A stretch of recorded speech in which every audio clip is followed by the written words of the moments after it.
सभी का Subhash sir science classes में स्वागत है। आज का टॉपिक हमारा है प्रेजेंट परफेक्ट टेंस। क्या है? Present perfect tense. हम प्रेजेंट परफेक्ट टेंस की सबसे पहले पहचान देखते हैं। क्या देखते हैं? पहचान। यहाँ देखो, पहचान क्या है? किसी भी वाक्य के अंत में चुका है, चुकी है, चुके हैं आदि आता है तो वह वाक्य प्रेजेंट परफेक्ट टेंस का होता है। कहने का मतलब जिस भी हिंदी वाक्य के अंत में चुका है, चुके हैं, चुकी है आदि आवे तो ये आप समझें कि यह वाक्य प्रेजेंट परफेक्ट टेंस का है। सबसे पहली पहचान क्या है? चुका है, चुके हैं, समझ में आ गई बात? उदाहरण के लिए एक छोटा सा एग्जाम्पल हमने लिख रखा है, जैसे वह किताब पढ़ चुका है। क्या एग्जाम्पल लिखा है? वह किताब पढ़ चुका है, या वह घर जा चुका है। तुम खाना खा चुके हो, वह खाना पका चुकी है। कहने का मतलब जिस भी हिंदी वाक्य के अंत में चुका है, चुके हैं, चुकी है आएगा तो आप समझ लें कि वह वाक्य प्रेजेंट परफेक्ट टेंस का होता है। क्लियर? अब इसके बाद हमें मुख्य क्रिया का कौन सा रूप प्रयोग करना होता है, तो यहाँ लिखा है मुख्य क्रिया का थर्ड फॉर्म। क्या लिखा है? Third form. जब इसका ट्रांसलेशन बनाएंगे आप तो हमेशा मेन वर्ब का मुख्य क्रिया का थर्ड फॉर्म लगेगा। क्या लगेगा? Third form. जैसे यहाँ लिखा है वह घर जा चुका है, तो अब इसका ट्रांसलेशन जब बनाएंगे तो जाने की अंग्रेजी गो होती है। क्या होती है? गो। लेकिन यहाँ तीसरा फॉर्म लगेगा। क्या लगेगा? यहाँ देखो, तीसरा फॉर्म। तो इसका ट्रांसलेशन हो जाएगा he has gone home. He has gone home. मुख्य क्रिया का हमेशा इसमें थर्ड फॉर्म प्रयोग होगा। बात समझ में आ गई? Yes sir. अब आ जाओ सहायक क्रिया, हेल्पिंग वर्ब। इस प्रेजेंट परफेक्ट टेंस में दो सहायक क्रिया होती है, दो हेल्पिंग वर्ब होती है। पहली है हैज। क्या है? हैज। और दूसरी है हैव। तो सहायक क्रिया कितनी हो गई? दो। हैज और हैव। हैज किसके साथ लगेगा? एक वचन कर्ता के साथ। किसके साथ? एक वचन कर्ता के साथ। सभी एक वचन कर्ता के साथ हैज सहायक क्रिया लगेगी और बहुवचन कर्ता के साथ हैव सहायक क्रिया लगेगी। तो कहने का मतलब ही, सी, इट, दिस, दैट, राम, कोई अकेला नाम, इसके साथ तो हैज सहायक क्रिया लगेगी। और बाकी छोड़ करके एक वचन कर्ता को छोड़कर जितने भी बहुवचन के कर्ता हैं इनके साथ आपकी सहायक क्रिया क्या लगेगी? हैव। क्या लगेगी? हैव। तो हैज और हैव। सहायक क्रिया कितनी है? दो। कौन कौन सी?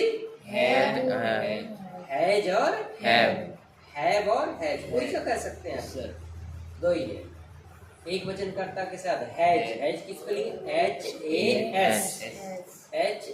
HAS। एक वचन कर्ता के साथ हैज। और बहुवचन कर्ता के साथ HAVE। इसको पढ़ते हैं हैव। क्या पढ़ते हैं? हैव। तो इस तरह से हैज और हैव सहायक क्रिया हो गई। ठीक है ना सर? मुख्य क्रिया का थर्ड फॉर्म पहचान हो गई, चुका है, चुके हैं, चुकी है। मुख्य क्रिया का थर्ड फॉर्म और सहायक क्रिया हो गई हैज और हैव। अब आइए अफर्मेटिव सेंटेंस। साधारण वाक्य का ट्रांसलेशन करते समय हम क्या करते हैं? सबसे पहले कर्ता की अंग्रेजी लिखते हैं। किसकी अंग्रेजी लिखते हैं? कर्ता। फिर तुरंत बाद सहायक क्रिया। फिर तुरंत बाद मुख्य क्रिया। मुख्य क्रिया का थर्ड फॉर्म। मुख्य क्रिया का थर्ड फॉर्म। तीसरा, जैसे गो, वेंट, गोन। गो, वेंट, गोन। है ना? हाँ, तो इस तरह से मुख्य क्रिया का थर्ड फॉर्म लगता है। और फिर मुख्य क्रिया के बाद क्या लगता है? कर्म।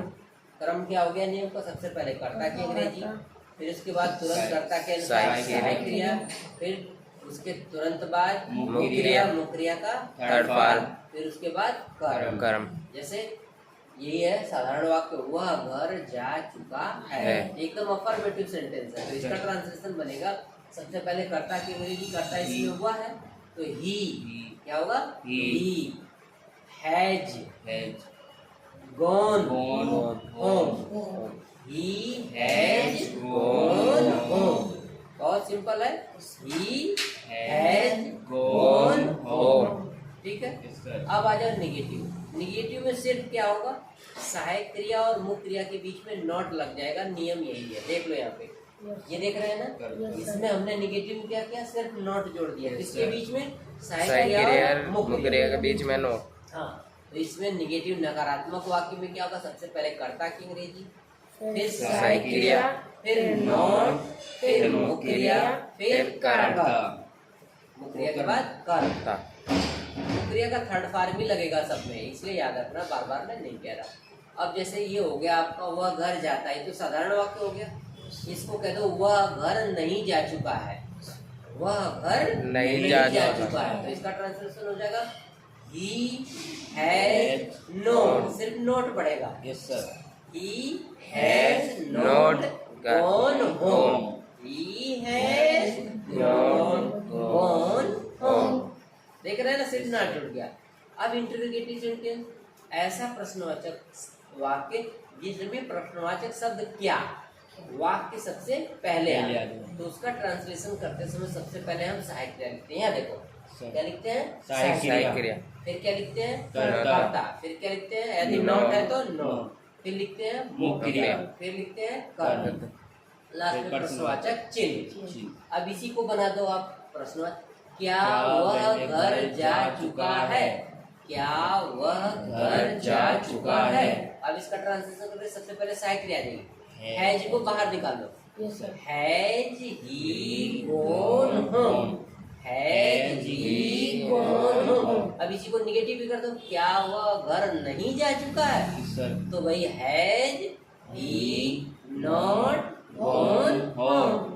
अब ध्यान रखना, इसके अलावा अगला जो प्रश्नवाचक वाक्य है जिसमें प्रश्नवाचक शब्द वाक्य के बीच में आए, तो ट्रांसलेशन करते समय सबसे पहले हम प्रश्नवाचक शब्द की अंग्रेजी लिख देते हैं, बाकी वही क्रम रहेगा, सहायक क्रिया, कर्ता, नॉट, मुख्य क्रिया, कर्ता। अब इसी को बना दो, वह घर क्यों नहीं जा चुका है, वह घर क्यों नहीं जा चुका है।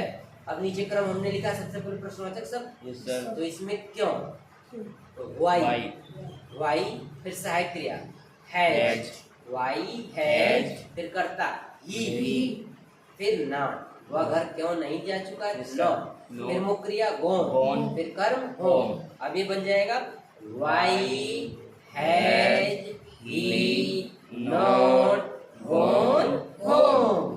बात समझ में आ गई ना, एकदम यही नियम 12 टेंस में चलता है, बस कर्ता बदलेगा, कर्ता की अंग्रेजी बदल दो, मुख्य क्रिया का जो रूप लगता है वो लिख दो, समझ रहे हैं ना, समझ रहे। बाकी सारा नियम ये चारों, साधारण वाक्य का, नकारात्मक वाक्य का, और प्रश्नवाचक में दोनों प्रश्नवाचक वाक्य जिसमें क्या पहले आवे और प्रश्नवाचक शब्द बीच में, तो सेम टू सेम यही क्रम 12 टेंस में चलेगा। इसलिए थोड़ी सी सावधानी, एक टेंस को पूरी तरह से पढ़ लो, कोई सा एक टेंस, बाकी 12 टेंस, 11 से 11 टेंस आप अपने आप पढ़ लेंगे। ठीक है, तो आज के लिए सिर्फ इतना ही। इसका एक बार सारांश सुन लें। प्रेजेंट परफेक्ट टेंस की पहचान चुका है, चुकी है, चुके हैं आदि। ठीक है, सहायक क्रिया इसमें हैज और है, एक वचनकर्ता के साथ हैज और बहुवचनकर्ता के साथ है, इस पे फोकस करना है। बहुवचनकर्ता के साथ है, मुख्य क्रिया का थर्ड फॉर्म। ठीक है, अफर्मेटिव सेंटेंस में सबसे पहले कर्ता लिखते हैं, फिर सहायक क्रिया लिखते हैं, फिर मुख्य क्रिया लिखते हैं, फिर कर्म लिखते हैं। नेगेटिव में क्या करते हैं, कर्ता, सहायक क्रिया, फिर नॉट जोड़ के तब मुख्य क्रिया लिखते हैं, तब कर्म लिखते हैं। और प्रश्नवाचक शब्द क्या से प्रारंभ है, तो सहायक क्रिया को बाहर निकालो सिर्फ, बस सहायक क्रिया, कर्ता, नॉट, मुख्य क्रिया, कर्म। और प्रश्नवाचक शब्द अगर बीच में है तो प्रश्नवाचक शब्द पहले लिख दो और बाकी सब पहले वाला, जो प्रश्नवाचक शब्द क्या क्या जो क्रम है, प्रश्नवाचक शब्द की अंग्रेजी लिख दो, सहायक क्रिया लिख दो, कर्ता लिख दो, नॉट लिख दो, मुख्य क्रिया लिख दो और कर्म लिख दो। तो आज के लिए सिर्फ इतना ही। चैनल को लाइक, सब्सक्राइब और शेयर भी। बेल आइकन तो पहले दबाओ ताकि इससे पहला लेक्चर इंपॉर्टेंट आपको सबसे पहले मिले।